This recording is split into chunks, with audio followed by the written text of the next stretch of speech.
मुझे इस फील्ड में 40 साल हो गए और मैंने कोई 100 से ज़्यादा प्लास्टिक सर्जन्स को ट्रेन किया है। अब अगर इसके मुकाबले में एक शख्स जो डिस्पेंसर है और वो 2 लेज़र मशीनें रख ले तो उसका मतलब है कि वो तो आप जानों से खेल रहे हैं।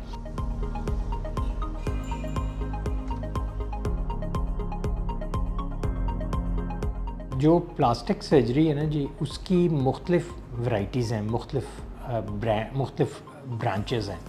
उनमें से एक ब्रांच है जिसका नाम है कॉस्मेटिक सर्जरी या एस्थेटिक सर्जरी। और कॉस्मेटिक सर्जरी की ट्रेनिंग इस तरह होती है कि आप पहले तो MBBS करते हैं, उसके बाद आप जनरल सर्जरी में कोई डिग्री लेते हैं, जैसे मैंने इंग्लैंड से FRCS किया, और यहाँ से उसके बाद आप प्लास्टिक सर्जरी या कॉस्मेटिक सर्जरी की एक और डिग्री लेते हैं जो कि 3 से 4 साल का कोर्स होता है।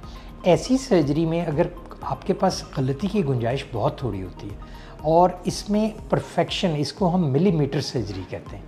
अब हो क्या रहा था कि पाकिस्तान में इसकी कोई लेजिस्लेशन नहीं थी और कॉस्मेटिक सर्जरी को ना हम मेनली 3 चीज़ों में डिवाइड करते हैं। एक तो वो सर्जरी है जिसमें लेज़र्स वगैरह हैं, जिसमें आप उसको नॉन इन्वेसिव प्रोसीजर्स कहते हैं, और एक है जिसमें मिनिमली इन्वेसिव प्रोसीजर्स हैं। फॉर एग्ज़ाम्पल कि अगर जैसे आपने बोटॉक्स लगाया, किसी को फिलर लगाया, और तीसरे प्रोसीजर्स हैं जिनको सर्जरी कहा जाता है।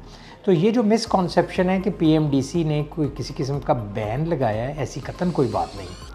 आपका डिफेंस का इलाका और लाहौर के पॉश इलाके जहाँ हम बैठे हैं, ये स्वॉर्म अप हो गया था विद एस्थेटिक क्लिनिक्स, जहाँ पे ऐसे लोग जिनके पास MBBS की डिग्री भी नहीं है, लोगों की जल्द के साथ, लोगों की स्किन के साथ, लोगों के जिस्म के साथ वो मुख्तलिफ प्रोसीजर्स कर रहे थे जिनके वो ट्रेंड भी नहीं है। इस लेजिस्लेशन से ये फ़ायदा हुआ है कि उन्होंने सिर्फ ये बार लगाया है। तो इस नोटिफिकेशन को अगर आप गौर से पढ़ें तो इसमें सिर्फ ये लिखा गया है कि वो लोग ये प्रोसीजर करने के अहल हैं जिन्होंने इसमें कोई किसी किस्म की कोई डिग्री या डिप्लोमा लिया हो, और दूसरे नंबर पे इस पे ट्रेनिंग सिर्फ वही कर सकता है जिसके पास PMDC का रिकग्नाइज डिप्लोमा हो। मैं इस वक्त higher education commission, federal higher education commission का मेंबर भी हूँ, और मैंने कोई 35 से 40 साल प्लास्टिक सर्जरी और दुनिया के मुख्तलिफ ममालिक में पढ़ाई भी है और वहाँ से डिग्रीज़ भी हासिल की हैं।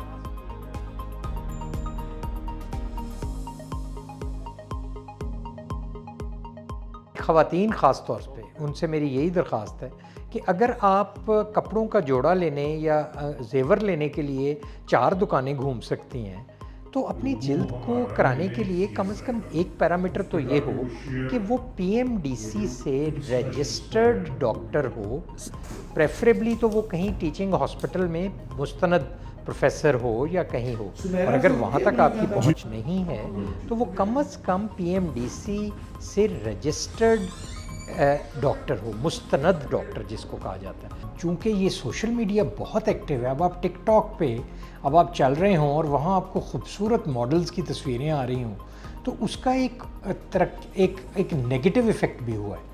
इसको हम कहते हैं डिस्मॉर्फोफोबिया, कि आपको ये नज़र आना शुरू हो जाता है कि आप में तो कोई ख़राबी है, क्योंकि आप तो मेकअप से भरे हुए और लिथड़े हुए लोगों को आपने सुबह शाम देखना है और उनका वो पहलू तो देखना ही नहीं जो असल बातन की खूबसूरती है या वो है। तो आप फिर उनकी तरह बनना शुरू हो जाते हैं और अपने आप को वो करना शुरू हो जाते हैं। यही एक और बड़ा इम्पॉर्टेंट फैक्टर है इस चीज़ का कि इस फील्ड को रेगुलेट होना चाहिए।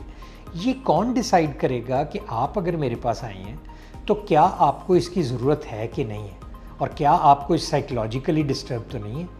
ये एक आम आदमी जिसने सिर्फ पैसे कमाने हैं, वो कभी मरीज़ को वापस नहीं भेजेगा। वो कहेगा अच्छा आपने ये नहीं कराना, ये करा लें, ये नहीं है तो ये करा लें, ये नया ट्रीटमेंट आया है ये करा लें। लेकिन इसको ही असेस करना और फ़िल्टर करना इम्पॉर्टेंट बात है, जिसकी वजह से इस फील्ड की ट्रेनिंग सबसे लंबी और इसकी प्रैक्टिस सबसे मुश्किल। मैं जब इंग्लैंड से यहाँ आया तो इंग्लैंड के अंदर ख़वातीन और मर्दों में कॉस्मेटिक सर्जरी कराने की रेशो वाज अबाउट 9:1, मतलब 9 ख़वातीन थी और 1 मर्द था।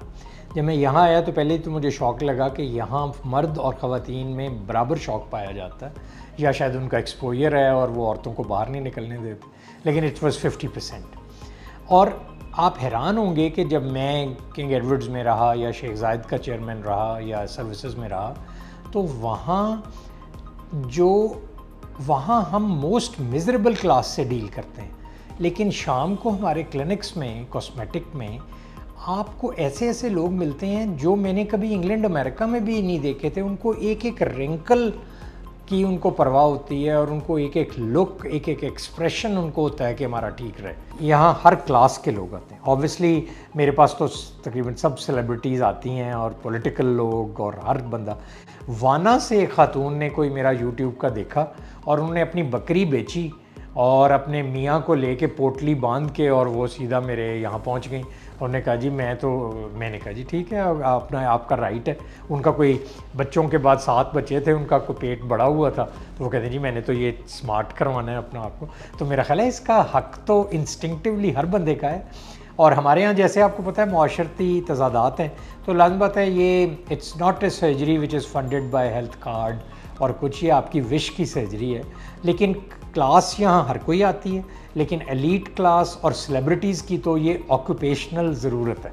एक तबका वो भी है जो, अब एक बच्ची है जिसका नाक थोड़ा सा टेढ़ा है और उसकी शादी नहीं हो रही क्योंकि कोई सास उसको पसंद नहीं करती, और वो, तो मेरा ख्याल है ये उनका इनबॉर्न राइट भी होना चाहिए कि वो किया जाए।